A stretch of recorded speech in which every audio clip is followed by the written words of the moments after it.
Hindi, ito na.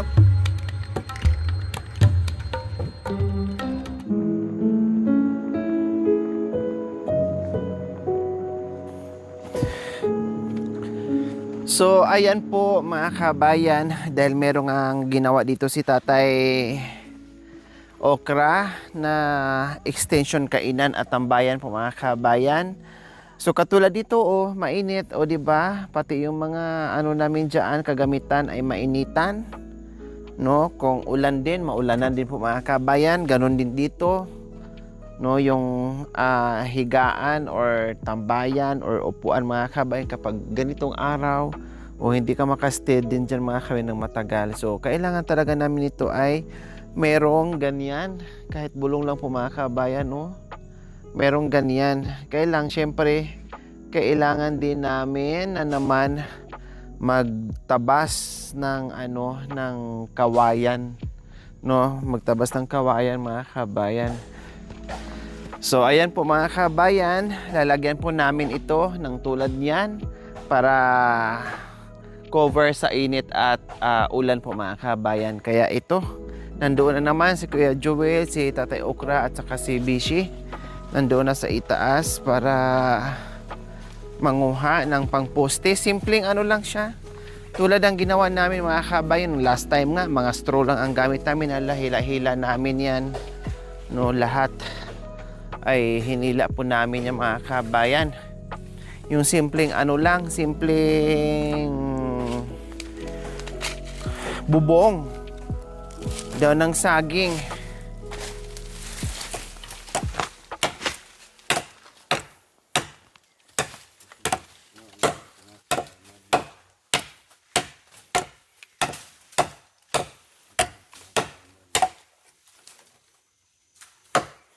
Pwede to kuya? Ha?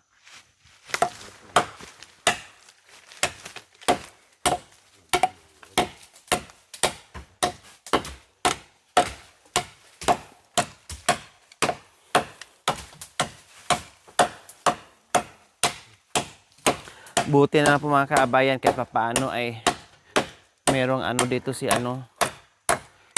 si Tatay Okra, no, kawayan na medyo malapit-lapit.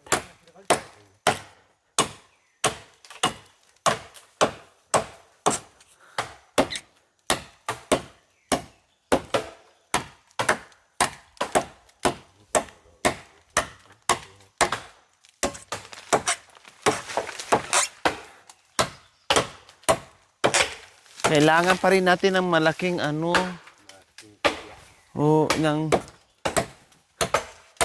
hindi yung itak sana tatay. Karmuna.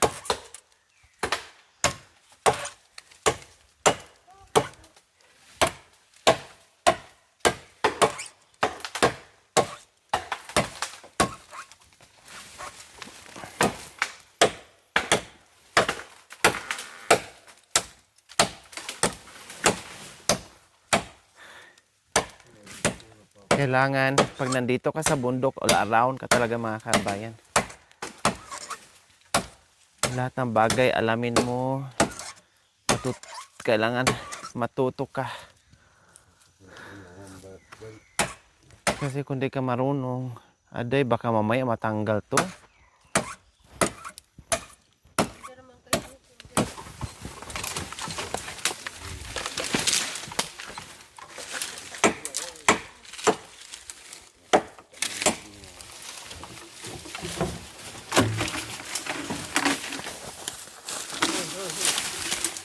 Ay.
Ayan.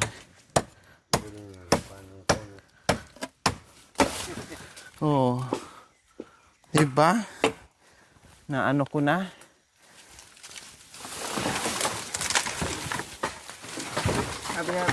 Alis, alis. Alis ka muna.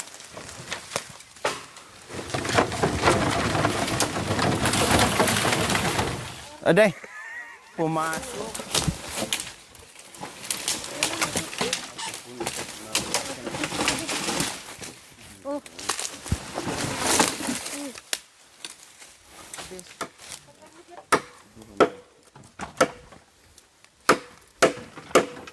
Indong yatik. Indong yatik.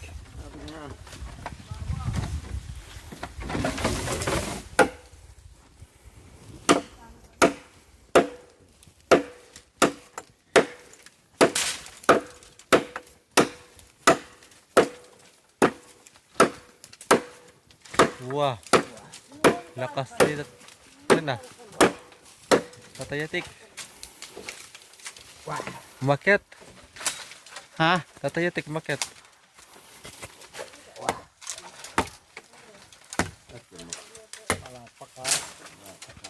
Sabi nga niya, di ba? Siya lang gumawa doon eh. Umakyat na si tatay.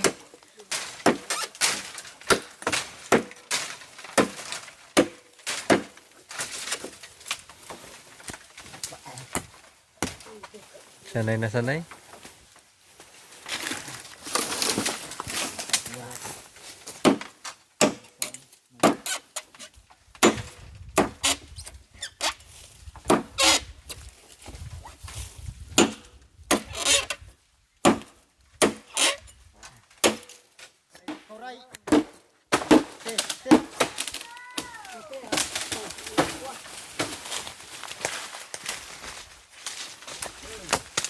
Sige.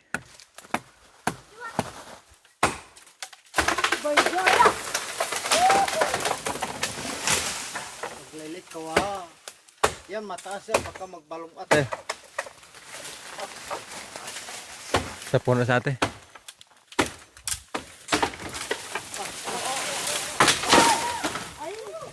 Wah. Hindi, ito naman. Meron namang ano. Si kuya. Ako ganyan. Kahit tatama dito yun, hindi na ano. Hindi na tatama sa akin. May puno eh. Hindi. Malayo yun. Malayo yun doon sa ugat.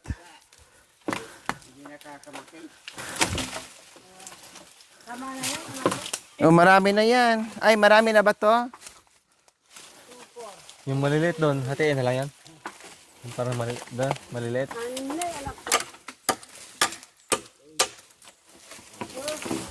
Pangabayat ka na rin. Natamaan ka ng piano. Tapos ikaw. Hindi, may puno sa akin, mami. Di, paano ko matamaan? Oo, naka-cover ka sa puno. Eh, silbias ka ka natamaan pa si camera. Eh,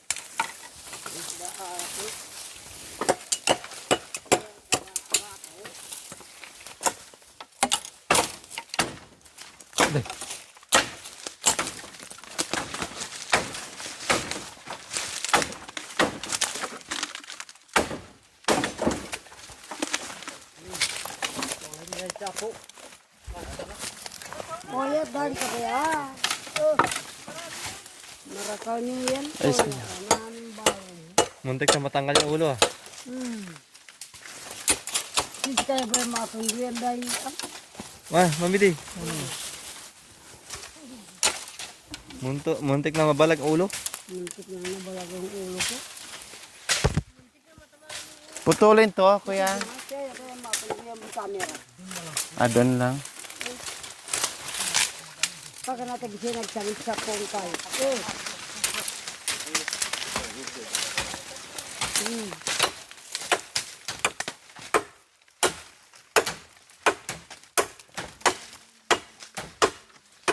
Hindi ko yung lakum. Hindi ko yung lakum pa kalam. Walang ibang itak dyan, Besh?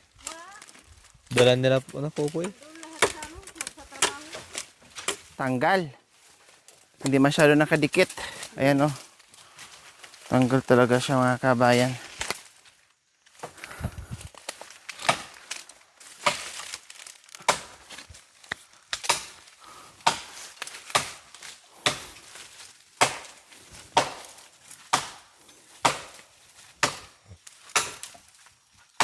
Maganda yung malaking ano niya eh, itak ni tatay. Matalas. Pero nabiyak din yung hawakan niya nakaraan. Ginawa ng bago. Mm.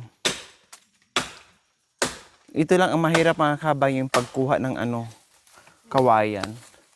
Kasi siyempre matinik.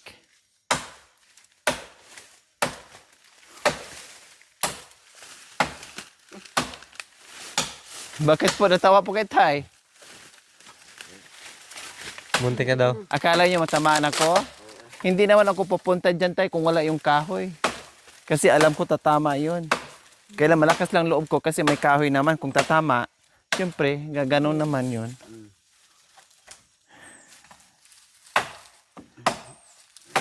Pumasok. Ay, patras te. Ha? Patras sirain. Mabigat. Nandito yung bigat niya.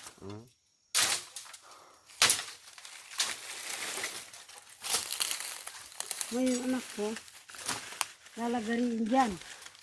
Putulin. Hindi po. Lalagarin dyan. Hindi po. Iba. Oh, hindi natin maano ah.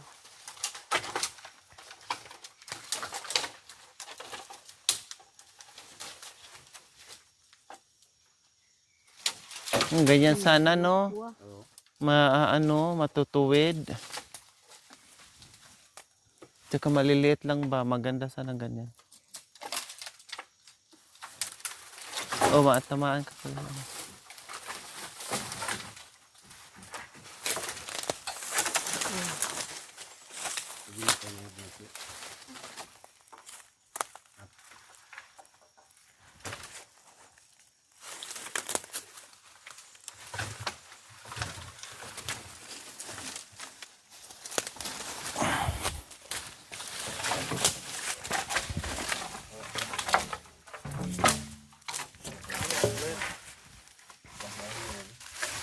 Ay, sorry Mami De. Sorry Mami De. Oh.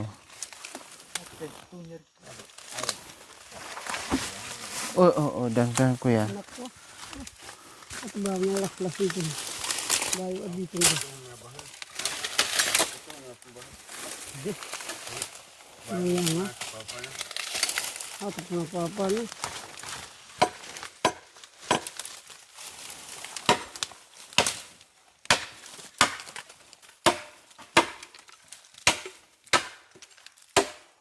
Kala mo buho na yung anak ko. Pero malalaki, makakapal. Oh. Yan ba yung katulad kay tatay? Hindi. Iba. Bawgin ito kasi mga lalaki. Bawagin natin yung mga ragulya mo niya. Oo, walang tinik anak ko eh. Ay, ganon. Wow. Oh. Pag yung totoong yung ano ba, imported na ano. Ay naku, maraming tinikin, hindi ka makasipsip. Pero ito hindi. Bawagin. Mami din. Kaya nagmalaki. Excuse te. Dadaan tatay. Ay, sorry po, tay.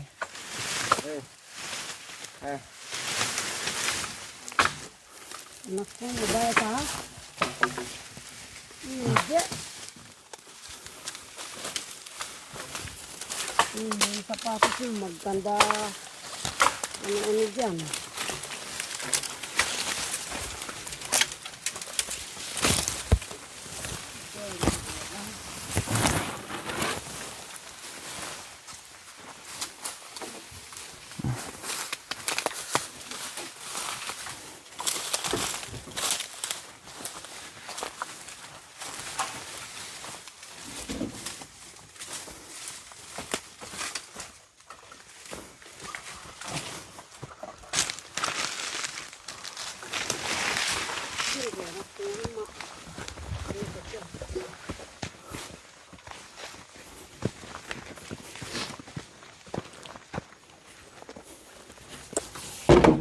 Ay,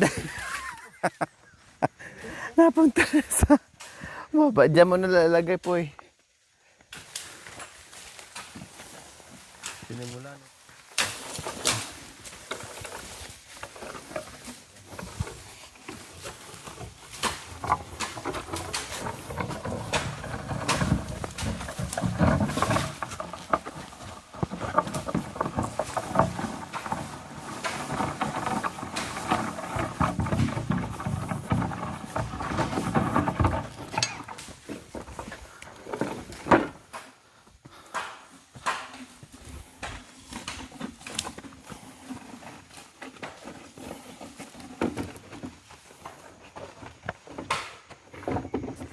Diyan na. Aday. Bigat.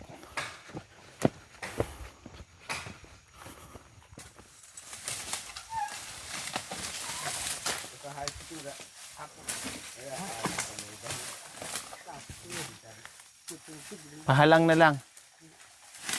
Hilain ng pagilid.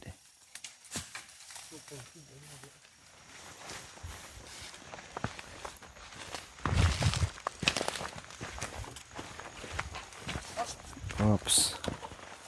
Yan. So, ayan po mga kabayan. Ang bilis. Basta tulong-tulong. Mabilis talaga mga kabayan. Lalo na nandito si Kuya Joel. Kaya lalong mapabilis yung ating ginagawa. Ayan, nakakuha na tayo ng ilang kawayan. Ibang klase pala itong kawayan mga kabayan. Sabi ni Kuya Joel. Hindi pala yung ano. Anong tawag doon, Kuya? Anong tawag doon, sabi mo? Kawayang bu. Kawayang Pero sa Tagalog yata, jambu. jumbo. Kasi malalaki daw. Kawayan daw na iba mga kabayan. Napansin ko kasi walang masyadong tinik. 'Di ba yung pure na original na Mahirap. original na kawayan is matinik. So kaya pala walang tinik sa sa baba, puro malalaki. Ha? Ano pala? Baugin. Baugin? Baugin? Baugin daw po mga kabayan kung tawagin sa kanila. Pero matibay naman to, kuya. Hindi naman basta-bastang masira. Kasi ang kakapal ng niya, oh. Kita mo ang kakapal, oh. Ginagawa ng kubo yan. Ito pala ang ginagawang kubo mga kabayan. Baugin kung tawagin. Ding-ding. Kaya pala hindi masyadong matinik at madali siyang putulin. Kasi kung maraming tinik yung mga kabayan, baka ngayon ay isa pa lang nakuha namin. Kasi siyempre, lilinisan mo pa yun. Pati yung daanan mo, para makaakyat ka, linisan mo pa. Ito walang masyadong matinik. Kaya yun pala ang kanyang tawag dito, baugin. Baugin daw. Kasi naumpisahan na ni tatay dito, di ba, naumpisahan na. Kaya gawa na lang namin ng ganyan, yung simple lang. May mga tulda naman kami just in case na uulan po mga kabayan eh. So ayan, nakakuha kaagad ng kawayan at nahakot namin kaagad. Dahil marami naman ang maghahakot, no? Mapabilis lalo yung ating trabaho kapag marami ang magtulong-tulong. Kaya see you next episode po mga kabayan dahil umpisa na po namin itong aming simpleng kubo dito sa kabundukan. Maraming salamat po. God bless us all. Mwah!